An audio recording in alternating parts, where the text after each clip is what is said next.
Madam President, I just came to the floor today to take a few minutes to talk about a piece of legislation that we introduced this morning along with 7 of our colleagues from this chamber and from the House of Representatives.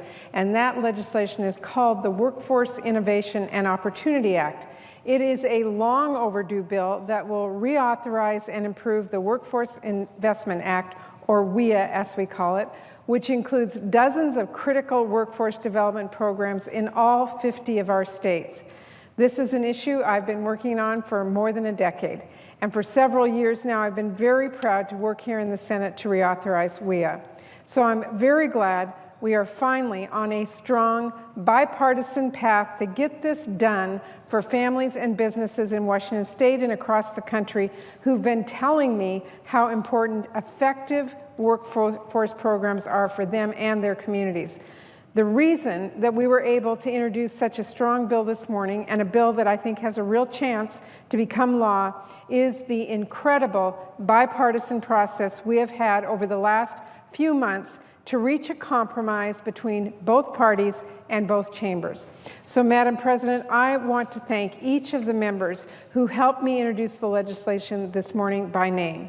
In the House of Representatives, Representative John Klein, Republican from Minnesota, Representative George Miller, Democrat from California, Representative Virginia Foxx, Republican from North Carolina, and Representative Ruben Hinojosa, Democrat from Texas. Here in the Senate, Senator Tom Harkin, Democrat from Iowa, and the great chairman of our HELP committee.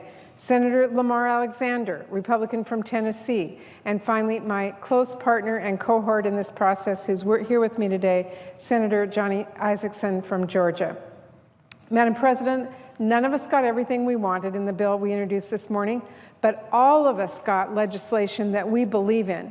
It is a bill that will help our workers, it will help our businesses, and the economy for years to come.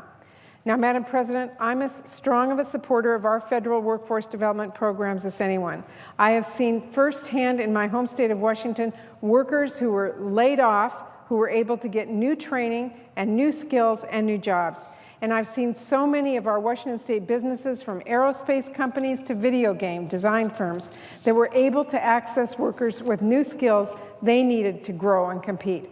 But the fact is, we have been relying on federal workforce development programs that were written in the 1990s. And with millions of new jobs that will require post-secondary education and advanced skills in the coming years, we will fall behind in the world if we do not modernize our workforce development now.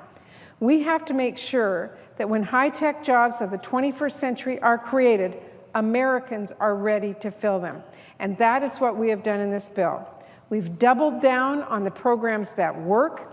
We've improved the programs that had become outdated, and we've created a workforce system that's more nimble and adaptable and better aligned with what businesses need and more accountable so we can continue to make it better.